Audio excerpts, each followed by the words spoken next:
Hello and welcome to Exam Sastra. Today we'll discuss about the current affairs of 2nd and 3rd August 2025. So let's start the session without any further delay. So the first topic is about legal aid and NALSA, which is important from GS paper 2 Indian polity point of view. ঠিক আছে এবিএসসি Indian polity ফালৰ পৰা বা as a whole Indian polity যিকোনো এক্সামৰ কাৰণে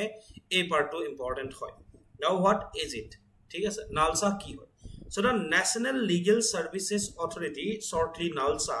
is an apex statutory body under the Legal Services Authorities Act of 1987. So we gom pa statutory body ekhon hoy are statutory body আমি গম পা যে এখন আইন প্রণয়ন কৰি আসলতে এখন বডি যেতিয়া নিৰ্মাণ কৰা হয় এখন বডি যেতিয়া মানে কনস্টিটিউট কৰা হয় এখনক আমি স্ট্যাচুটৰি বডি হিচাপে কনসিডাৰ কৰো সো এই যিখন নালসা এখন কেতিয়া আহিছিলে 1987 ৰ যিখন এক্ট আছিল ঠিক আছে কোনখন এক্ট হয় লিগ্যাল সাৰ্ভিসেস অথৰিটিজ এক্ট অফ 1987 তাৰ আন্ডাৰতে নালসা যোনটো স্ট্যাচুটৰি বডি হয় হেতু আসলতে ফৰ্ম কৰা গৈছিল কিহৰ কাৰণে mandated to provide free and competent ঠিক আছে legal services to the weaker section of the society so যিখিনি সমাজৰ পিছপৰা শ্ৰেণীৰ যিসকল লোক আছে বা weaker section যিখিনি আছে vulnerable section যোনখিনি আছে তেওঁলোকে যাতে ন্যায় লাভ কৰে in case of any issues আৰু হেতু যাতে free and compulsory legal services যাতে তেওঁলোকক provide কৰিব পৰা যায় তাৰ কাৰণে আসলতে নালসা এই বডিটো গঠন কৰা গৈছিল launched in formally constituted in 1995 ঠিক আছে 87 ত একটা আইছিল with the chief justice of India as the patron in chief ঠিক আছে 1995 চনৰ পৰা ফুললি ফৰ্মালি অপাৰেশনালাইজ হৈছিল পাৱাৰছ আৰু ফাংশনছৰ কথা যদি ক'বলৈ যাও ই কি কৰে এই যেটো নালসা যিখন বডি আছে ইট লেজ ডাউন policies and principles কি policy কি থাকিব কি principles থাকিব ঠিক আছে for legal aid delivery across India ঠিক আছে legal aid delivery legal services বা যেখিনি তোমাৰ ন্যায়িক যোনখিনি তোমাৰ কি কয় সাৰ্ভিসেস আছে সেইখিনি প্ৰদান কৰাৰ ক্ষেত্ৰত কি policy থাকিব কি principles থাকিব সেইখিনি কামটো কি হয় লে ডাউন কৰাৰ কাৰ হয় নালসা হয় it supervises and funds the state legal services authority বা SLSA যিবোৰ থাকে যেনেকে ন্যাশনাল লেভেলত ন্যাশনাল লিগ্যাল সার্ভিস অথরিটি থাকিলে ঠিক আছে NLSA থাকিলে ঠিক আছে তো স্টেট লেভেলত কি থাকিব SLSA that is state legal service authorities আৰু স্টেটৰ তলত কি থাকিব district legal service authorities DLSA তো DLSA আমি বহুতখিনি কেস দেখা পাও ঠিক আছে সো ডিস্ট্রিক্ট লেভেলত যিবোৰ লিগ্যাল সাৰ্ভিসেস যেটা ফ্ৰি এন্ড কম্পালসৰি দিব লগিয়া হয় to the weaker section of the society তো কোন থাকিব তাৰ কাৰণে DLSA থাকিব তাৰ ওপৰত SLSA থাকিব তাৰ ওপৰত NLSA থাকিব ৰাইট তো এই state level state legal service authority যিখিনি থাকিব বা ডিস্ট্ৰিক্ট লেভেল তোমাৰ district legal service authority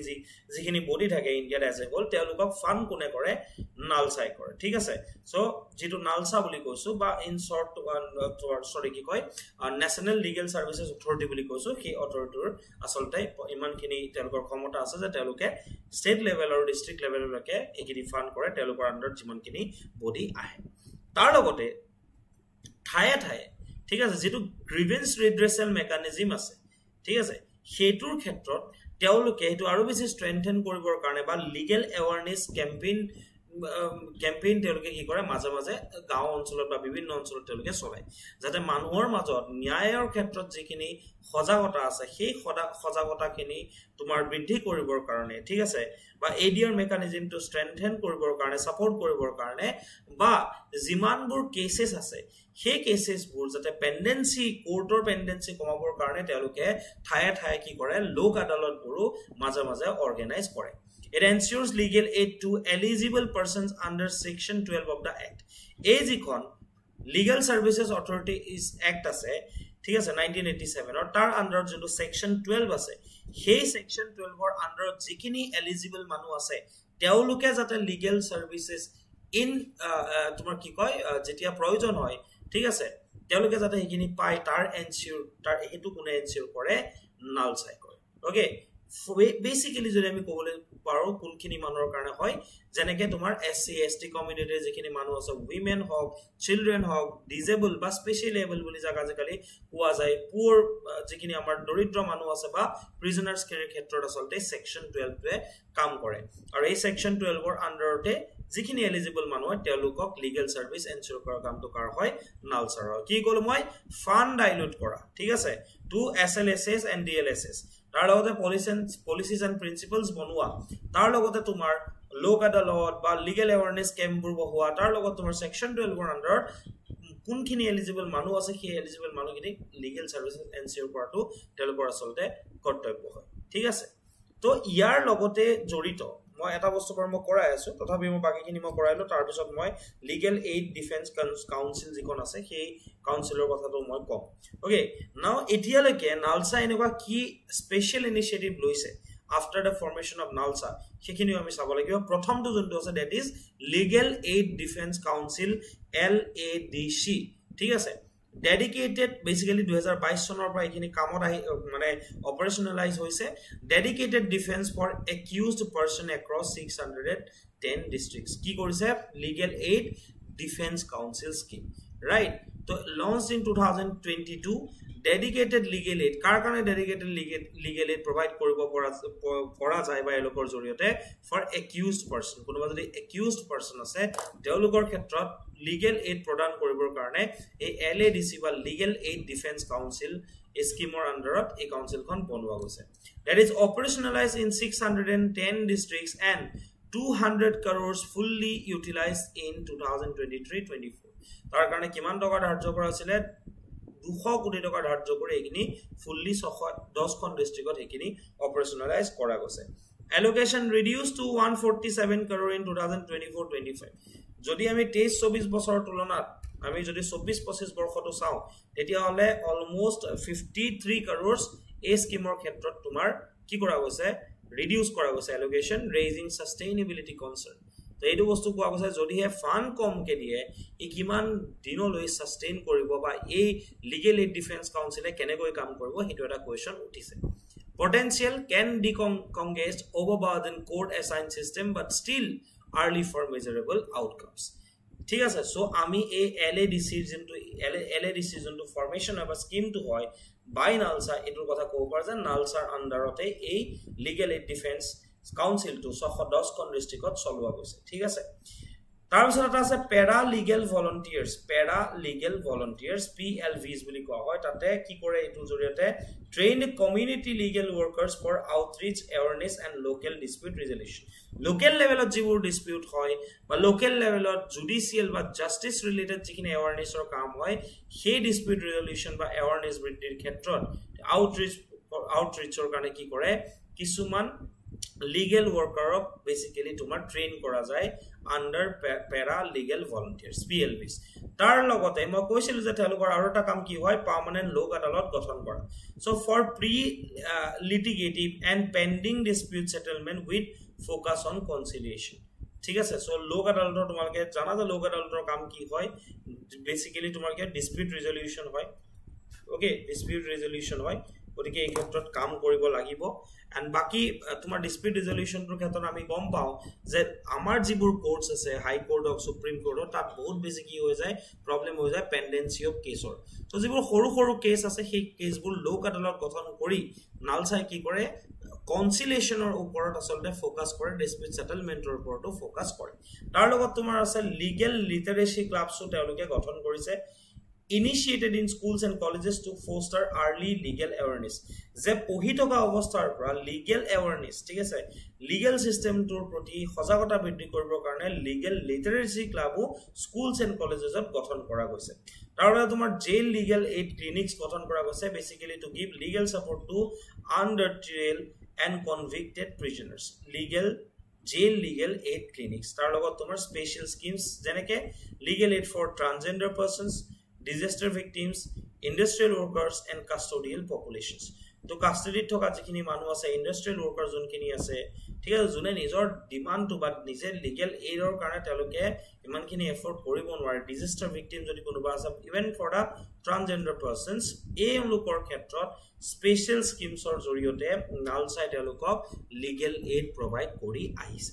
challenges faced by the NALSA আমি জানিবলৈ প্ৰথম কথা হৈ গল কি বাজেট কনস্ট্ৰেন্ট আমি দেখা পাইছো যে লিগেল এইড ডিফেন্স যেটো কাউন্সিল আছে LADC টো প্ৰায় 53 কোটি টকা 24-25 বৰ্ষত কমাই দিছে তো এজ এ হোল যদি লিগেল এইড যদি তোমাৰ কমি যায় এটোটো নালসাৰ আন্ডাৰ জাস্ট এটা স্কিমৰ কথা কৈছো তেতিয়ালে কি হ'ব ইয়াৰ যোনটো objective হয় সেই objective to he achieve কৰিব নোৱাৰিব আমি যদি চাও legal age gets 1% less of the total justice budget and NALSA's own fund declined from 207 crores to 169 crores এটা যদি আমি তেওঁলোকৰ ফান্ড চাবলৈ যাও বৰ্তমান 169 কোটি টকাৰ এটা ফান্ড আছে and that is like very less for a country like India second কথা হৈ গল কি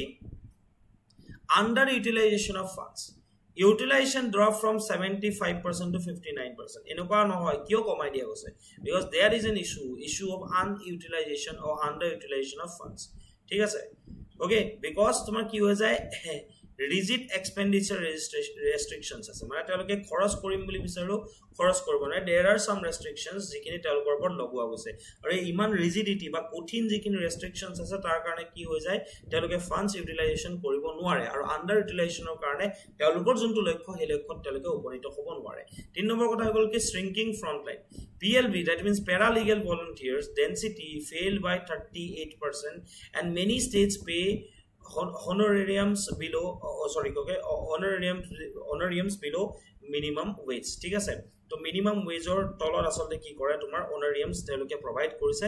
that is তোমাৰ এটো যদি ক'বলৈ যাও তেওঁলোকৰ কাৰণে এটো enough নহয় like ৰাতি হৈ গৈছে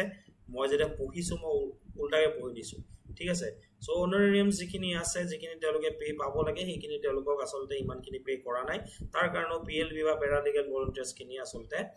তেওঁলোকৰ কামৰ পৰা তেওঁলোকৰ বাহতি লৈছে সো যেটো PLV density হয় that is failed by 38% so মানুহৰ সংখ্যা কমি আহিছে তো অঞ্চল বেৰে যেটো ডেনসিটি হ'ব লাগে যিমানখিনি মানুহ থাকিব লাগে ইমানখিনি মানুহ নাই ঠিক আছে I am sorry for the wrong pronunciation then হৈ গল কি uneven access only one legal aid clinic per 163 villages মানে ভাবা তুমি এটা কথা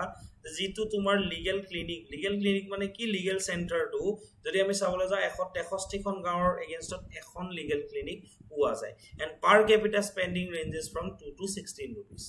then service quality and trust deficit legal aid recipients often perceive services as inferior to private counsel যিখিনি private council থাকে private clinic থাকে প্রাইভেট প্র্যাকটিশনার থাকে তেওঁলোকতকে যেহেতু এটো গভৰ্নমেন্টৰ আন্ডাৰ আহি যায় সো ইয়াত এনেকুৱা বস্তু ফিল কৰে বহুতে যে যিখিনি লিগ্যাল সাৰ্ভিস তেওঁলোকে পাইছে জুনে গ্ৰহণ কৰিছে তেওঁলোকে ইনফেৰিয়ৰ সাৰ্ভিস এটা পাইছে তলৰ পৰ্যায়ৰ নিম্ন মানৰ এটা সাৰ্ভিস পোৱা জানো তেওঁলোকে লক্ষ্য কৰিছে সো ট্ৰাষ্ট ডেফিসিট এটা এই কাৰণে আহিছে so because of the low level of service quality then তোমাৰ centralised fund control SLSA that is state legal service authorities need prior approval for basic expenditures like staff hiring or outreach logistics so khor kotha karone jeto moi koisu je expenditure restrictions ase to state legal services authorities jo state level ot thake ba district DLSA jonbur ase SLSA ba DLSA teloke jodi khoru eta expenditure koribole jay jodi staff hire kore ba logistic outreach kore tetio ki hobo lage NALSAR par permission lobole because of the complicated functional process বা যেটো তোমাৰ rigid expenditure restrictions আছে তাৰ কাৰণে আসলতে কি হৈছে বিভিন্ন challenges নালসাই ফেস কৰিবলগীয়া হৈছে ঠিক আছে আৰু নিজৰ লক্ষ্যত উপনীত হোৱাৰ পৰা প্ৰায় পিছু আহিব লগা হৈছে that is all about legal aid and NALSA that is important for every examination including APSC next we go standing committee on rural development released a report on devolution of funds under Panchayati Raj system again important from Indian polity and governance point of view to jikono exam or karone important hoy ki hoise je Panchayati Raj system to ba Panchayati Raj byabostha to je funds je devolute kora hoy funds je dia jay thik ase to he devolution of funds or report asolte amar তোমার কি কয় rural ডেভেলপমেন্টৰ এখন standing committee এটা report release কৰিছে যে কেনেকৈ হ'ব লাগে কি ইস্যুজ আছে সো তাৰ ৰিলেটেড নিউজ টু আছিল সো ৰুৰাল লোকাল বডিজ ঠিক আছে বা পঞ্চায়তী ৰাজৰ আন্ডাৰত যিমানবোৰ বডিজ আহে RLB যোনবোৰ আছে they receive financial devolution based on the recommendation of the Central Finance Commission which are empowered by the Article 280 of the Constitution of India আমি জানো যে আমাৰ সংবিধানৰ যি অনুচ্ছেদ 280 বা Article 280 আছে সেই 280 এর আন্ডারতে ফাইনান্স কমিশন গঠন করা যায় আর ফাইনান্স কমিশনে কি করে তোমার এই পঞ্চায়তী রাজ ইনস্টিটিউশন বা রুরাল লোকাল বডিজ যোনবোৰ আছে তেওঁলোকৰ ক্ষেত্ৰত কিমান টকা যাব কিমান ফান্ড ডিভলিউশন হ'ব তেওঁলোকৰ ক্ষেত্ৰত সেই ক্ষেত্ৰত মানে ৰেকমেন্ডেশন কোনে দিয়ে সেন্ট্ৰাল ফাইনান্স কমিশনে দিয়ে আৰু সেন্ট্ৰাল ফাইনান্স কমিশনক এটো কোৰপৰা এম্পাৱাৰ কৰিছে কোনে এম্পাৱাৰ কৰিছে by the article 280 of the Indian constitution or constitution of India ঠিক আছে তেতে কি ইস্যুজ আইছে এটো আমি চাই লও so a steady decline in the allocation of funds to RLBs এটা বস্তু লক্ষ্য কৰা গৈছে এটা লাহে লাহে কি হৈছে RLBs বা rural local bodies যোন আছে তেওঁলোকক যিমান ফান্ড এলোকেট কৰা গৈছিল আগতে লাহে লাহে সেই এলোকেশন declination বা কমি আমি দেখিবলৈ পাইছো and that undermines the foundation of fiscal decentralization under the 73rd constitutional amendment 73 সংশোধনী জি তোমাৰ বিধেয়ক অনা গৈছিল ঠিক আছে সো এই বিধেয়কৰ আন্ডাৰত যিখিনি প্ৰসেস তাত লিখা আছিল যে ডিসেন্ট্ৰেলাইজেশন অফ ফান্ড কেনেকৈ হ'ব ঠিক আছে ফিস্কেল ডিসেন্ট্ৰেলাইজেশন বা ফান্ড ডিসেন্ট্ৰেলাইজেশন বা বিকেন্দ্ৰীকৰণ কেনেকৈ হ'ব কেনেকৈ তোমাৰ কি কয় স্টেট লেভেল ডিস্ট্ৰিক্ট লেভেল বা তাৰ তলৰ লেভেল লৈকে fund rural local bodies brok dia jabo সেই condition khini ba সেই যিখিনি principles asile সেই foundation khini undermine kora jan অনুভৱ কৰা গৈছে according to the standing committee on rural development ঠিক আছে and according to their report second kotha hol ki reduction in untied C-box and scheme based transfers limits PRI's development role and undermines their credibility as self governing bodies second kotha was the devolution of 3 F's that is tumar function funds and functionaries etu tumar ke Indian polit pohibo baba 3F for devolution 2 PRIs continues to be partial fragmented and uneven across the states ঠিক আছে so functions of funds of বা functionaries এই তিনিটা devolutioner ক্ষেত্ৰত state অনুযায়ী মানে ৰাজ্য বেদে ইয়াতে এটা uneven distribution বা partial বা fragmented distribution এটা ইয়াতে নোটিস কৰা গৈছে and importantly মই যদি কবলৈ যাও সবতছে ইম্পৰ্টেন্ট হৈ গল কি এখিনি বস্তু মেইনছৰ কাৰণে বেছি ইম্পৰ্টেন্ট ঠিক আছে নেক্সট হৈ গল delays in constitution state finance commission ঠিক আছে examples some states have not even constituted third fourth and fifth state finance commission আমাৰ state finance commission আছে ঠিক আছে প্ৰত্যেকখন ষ্টেটত কি হয় for the rural local bodies যোনবোৰ আছে হেকিনিৰ কাৰণে পঞ্চায়ত এণ্ড মিউনিসিপালিটিজৰ কাৰণে কি থাকে ষ্টেট ফাইনান্স কমিশন থাকে প্ৰবলেম কি হৈছে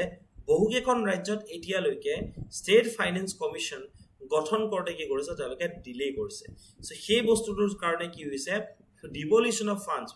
ঠিক আছে devolution of funds to the panchayat system to tat korbat na korbat delay hua dekhibole paisu last of the problem paise etu gol ki pace of auditing and submission of action taken reports ATRs continues to be suboptimal in several states example Arunachal Pradesh and Chhattisgarh jikhini kaam hoise tar auditing thik ase audit koribo lage ba action taken report ki action lua goise hekhini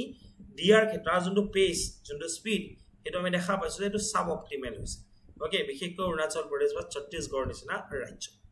বুজি পাইছা কথাটো আৰু এই reduce কিয় কাৰণে হৈছে ইয়াতো লিখা আছে কিহৰ কাৰণে 2021 22 পৰা 24 পইছলৈকে absence of elected RLBs lack of elected local bodies hindered fund allocation ঠিক আছে তো বহুত ক্ষেত্ৰত আমি দেখা পাইছো ৰিজনাল rural local bodies or formation বা constitution হোৱা নাই ঠিক আছে failure of upload plans ঠিক আছে সেকেন্ড থার্ড হৈ গল কি non onboarding on e-gram Swaraj not using the digital platform for transactions delays funds তো বহুত ক্ষেত্ৰত তোমালে গম পোৱা যায় গোটে প্ৰসেসটো কি হৈছে ডিজিটালাইজেশন হৈছে সো বহুত ক্ষেত্ৰত e-gram Swarajৰ জৰিয়তে যেটো তেওঁলোকৰ ট্ৰান্সফাৰ অফ ফান্ডছৰ ঠিক আছে বহুতে ইউজ নকৰে সেই কাৰণে কি হৈ গৈছে ডিলে হোৱা দেখিবলৈ পাইছো non compliance with audit in case of Arunachal Pradesh and Chhattisgarh আমি দেখা পাইছো যে non compliance with audit বা pace of auditing is very suboptimal then inaction of state finance commission lack of action on finance commission impacts funding so এখিনি reasons হয় যাৰ কাৰণে তোমাৰ ফান্ডিং কম হোৱা আমি দেখিবলৈ পাইছো ৰিজনাল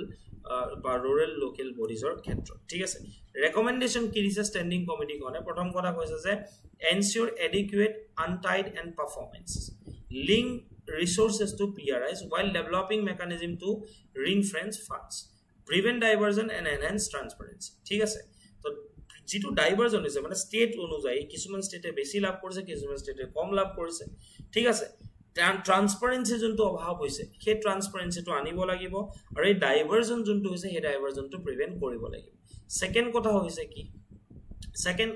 সেকেন্ড কথা হৈছে কি তোমাৰ যে ইয়াতে এটা কথা কোৱা গৈছে যে পাৰফৰম্যান্স লিংকড ৰিসোৰ্সেস হ'ব লাগে ঠিক আছে বুজি পাইছা এডিকুৱেট যাতে ৰিসোৰ্সেস যাতে ডিস্ট্ৰিবিউট হয় হেতু এনশিওৰ কৰিব লাগিছে তাৰ পিছত এটো কথা কোৱা গৈছে যে central government should impress upon the state governments to constitute SFCs regularly without any delay so that the flow or inflow of central grants is not stopped or minimized central government or junto regional rural local bodies junto fund ahe hetu state finance commissioner dara he asolte ahe গটিকে state finance commission গঠন কৰাৰ ক্ষেত্ৰত central গভৰ্নমেন্টৰো কি হ'ব লাগিব roll এটা থাকিব লাগিব তেওঁলোকে স্টেট গভৰ্নমেন্টছক এটো ফোৰ্স কৰিব লাগিব to constitute the state finance commission যাৰ জৰিয়তে আসলতে স্টেট লেভেলত স্টেটৰ যিবোৰ তোমাৰ স্টেট লেভেলত স্টেট ফাইনান্স কমিশনৰ জৰিয়তে হে যাতে লোকেল যোনটো ফান্ড আছে rural local bodies হেতু যাতে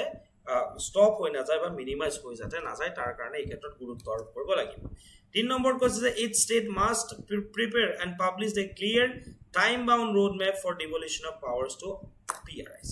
প্ৰত্যেকখন ষ্টেটে কি দিব লাগিব টাইম বাউন্ড road map এটা দিব লাগিব পাবলিশ কৰিব লাগিব ঠিক আছে for devolution of powers panchayat ৰাজ ইনষ্টিটিউচনক কি পাৱাৰ দিব কিমান পাৱাৰ থাকিব কি ফান্ড যাব সেই ক্ষেত্ৰত কি হ'ব প্ৰত্যেকখন ষ্টেটে এটা clear time bound road map বনাব লাগিব grants to RLBs rural local bodies of the grants দিয়া যায় under 15 finance commission basically দুটা category divide কৰা হৈছে এটা কয় untied grant এটা কয় tied grant untied grant কিমান % দিয়ে যদি 100 টকা টোটাল আইছে আর 40 টকা untied grant হিচাপে দিয়ে কিহৰ কাৰণে to be utilized for location specific field needs under 29 subjects listed in the 11th schedule of the constitution সংবিধানৰ জি 11 নম্বৰ schedule আছে 11 নম্বৰ schedule under যিমানখিনি subjects আহে basically যিখিনি পঞ্চায়ত ৰাজ ইনষ্টিটিউচনৰ আন্ডাৰত যিখিনি subjects আহে যিখিনি বিষয়ক লৈ তেওঁলোকে rules regulation বনাব পাৰে সেই ক্ষেত্ৰত জানা যে প্ৰত্যেক সেই 29টা যে বিষয় আছে সেই 29টা বিষয় ঠাই ভেদে বেলেগ বেলেগ হয়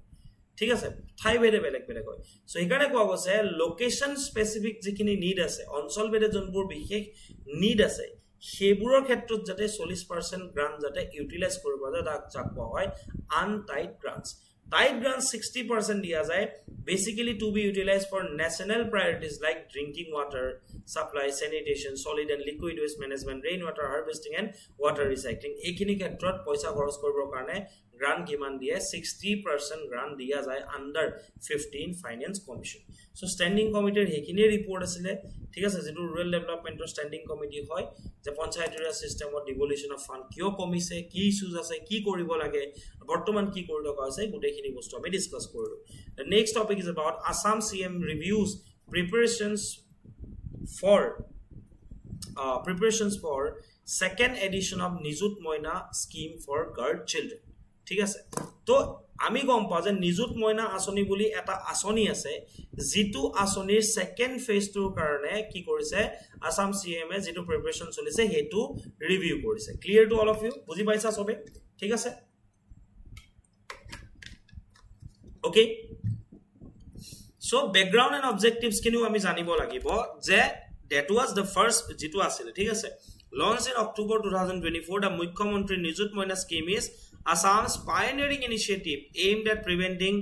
early dropout and child marriage by offering financial assistance to girl students. Kihor karone lokho eta duta lokho ase. Eta hogol ki girl child ro jitu dropout rates asile hetu higher asile. Thik ase karon maximum ki kore child marriage ohomot choli asile. Ei horta biya di disile. Ei duta problem tackle koribor karone Nijut Moina asoni tu ona goisile. ঠিক আছে basically যাতে enrolment of girl চাইল্ডৰ higher education বা higher secondary যাতে বা post গ্ৰাজুয়েট level লৈকে যাতে তেওঁলোকৰ বহাব পাৰে মেইনলি অবজেক্টিভস কি আছিল প্ৰথম কথা গল তেওঁলোকক যদি এনৰোলমেন্ট বহুৱা যায় increasing girls enrolment in higher education এটো প্ৰথম অবজেক্টিভ হয় সব বস্তু ৰিলেটেড হয় যদি তেওঁলোকৰ হায়াৰ এডুকেশনত তেওঁলোকৰ এনৰোলমেন্ট বহাব পৰা যায় তেতিয়ালে কি হ'ব ম্যাৰেজ যোনটো আৰ্লি ম্যাৰেজ হৈ আছিল হেতু ডিলে হ'ব ঠিক আছে আনটিল ম্যাচুৰিটি 3 নম্বৰ কথাটো হৈ গল যেটো টিনেজৰ বা কৈশোৰ অৱস্থাতে মাদাৰহুড তেওঁলোকে ৰিসিভ কৰিছিলে সেই মাদাৰহুডৰ পিৰিয়ডটো ৰিডিউস কৰিব মানে তোমাৰ কি কয় টিনেজ মাদাৰহুডৰ যোনটো প্ৰবলেম হেতু ট্যাকেল কৰিব পৰা যাব মানে এটাই সলিউশন যদি এনৰোলমেন্ট বহাই দিব বিচৰা যায় নাও এতিয়া এটো কথা হৈ গল কি যে আৰ্লি মেৰেজ কিয় হৈছিলে বিকজ বহুত ফ্যামিলি এনেকুৱা হয় যি ফাইনান্সিয়ালি উইক হয় তেওঁলোকে বহুতে গাৰ্ল চাইল্ডক বাৰ্ডেন বুলি ভাবে যাৰ কাৰণে সোনকালে যিমান সোনকালে পাৰে সিমান সোনকালে বিয়া দি দিয়ে সেই কাৰণে যাতে বাৰ্ডেন বুলি নাভাবে গভৰ্নমেন্টে কি কৰিলে ফাইনান্সিয়াল এসিস্টেন্স দিলে যে পঢ়ালে পইচা পাব ঠিক আছে because money was the main problem so পঢ়ালে পইচা পাব পঢ়িব পাৰিব ঠিক আছে up to post graduation level আৰু যদি পোষ্ট গ্ৰেজুৱেচন লেভেল পঢ়ে ঠিক আছে এনৰোলমেন্ট যদি বাঢ়িব শিক্ষা দীক্ষাটো আগবাঢ়িব লগতে তোমাৰ আৰ্লি ম্যাৰেজটো কমি যাব চাইল্ড ম্যাৰেজ নাইকিয়া হৈ যাব আৰ্লি মাদাৰহুড নাইকিয়া হৈ যাব ইকোনমিক ইন্ডিপেন্ডেন্স প্ৰমোট কৰিবলৈ বিচৰা গৈছিল তাৰ লগতে ইন্ডিভিজুৱেল পটেনশিয়াল যে যিগৰাকী ছোৱালী হয়তো যদি হে 25 বছৰ 24 বছৰলৈকে বা 23 বছৰলৈকে পঢ়িলেহেঁতেন তেওঁৰ হয়তো যথেষ্ট সম্ভাৱনাশীলতা আছিলে বিভিন্ন ক্ষেত্ৰত গৈ কাম কৰিবলৈ সেই বস্তুটো তেতিয়া হোৱা নাছিল যেতিয়া আৰ্লি ম্যাৰেজ হৈ গৈছিল তো এতিয়া এটা যেটো ব্যক্তিগতভাৱে বা ব্যক্তিগত পৰ্যায়ত যোনটো সম্ভাৱনাশীলতা ঠিক আছে হে ইন্ডিভিজুৱেল পটেনশিয়ালটো নাৰ্চাৰ কৰিবৰ কাৰণেও আসলতে এই ইনিশিয়েটিভটো লোৱা গৈছে ঠিক আছে বা এই ইনিশিয়েটিভটো এইখিনি প্ৰবলেম সৰ্ট আউট কৰিবৰ কাৰণে লোৱা গৈছে and it is not merely creating beneficiary অকল বেনিফিচিয়াৰীজ ক্ৰিয়েট কৰা নহয় এই প্ৰবলেমখিনিৰ ক্ষেত্ৰতো গুৰুত্ব আৰোপ কৰা গৈছে কি components and eligibility coverage class 11 first year undergraduate B Ed বা পোষ্ট গ্ৰেজুৱেট যোনে কৰি আছে তেওঁলোকক কভাৰ কৰা যাব স্টাইপেন্ড দিয়া যাব ক্লাছ 11 ৰ যিখিনি পঢ়ি আছে 1000 টকা ডিগ্ৰী ফাৰ্ষ্ট ইয়াৰ 1250 টকাকে দিয়া যাব ঠিক আছে পাৰ মান্থ দিয়া যাব ঠিক আছে for up to 10 months in an academic year eta academic year 10 মাহলৈকে দিয়া যাব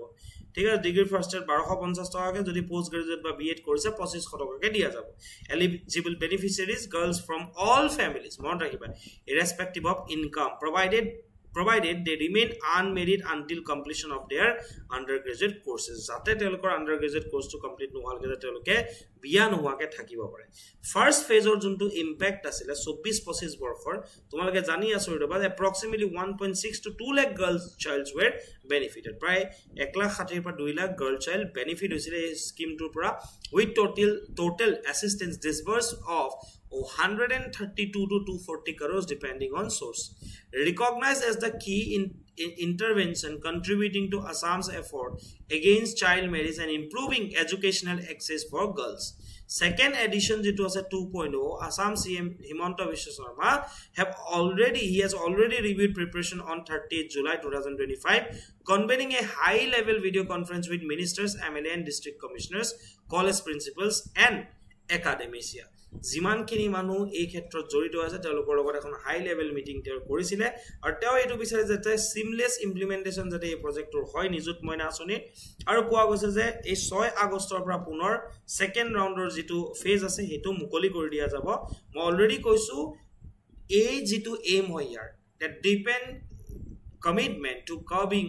to curb child marriages and strengthening girls empowerment through sustained educational opportunities ঠিক আছে এই ক্ষেত্ৰত তোমাৰ আগষ্টৰ 1 তাৰিখলৈকে আসাম ইউনিভাৰ্সিটি শিলচৰ ঠিক আছে has been added under the scheme extending 2500 monthly support to eligible female students there closing a significant inclusion gap ঠিক আছে আৰু ইয়াৰ জৰিয়তে বাকি ইউনিভাৰ্সিটি কিনি যেটা ইনক্লুড কৰা যাব গভৰ্নমেন্টৰ যেটো ইনিশিয়েটিভ এটো ডেফিনেটলি ফুলফিল হ'ব তাৰ কাৰণে এটা কোৱেশ্চন দি থৈছো কোৱেশ্চনটো এটেম্প কৰি যাতে কমেন্ট সেকশনত আনসাৰটো সবে দিয়ে that's all for today's session thank you for watching this current affairs session okay see you in the next video thank you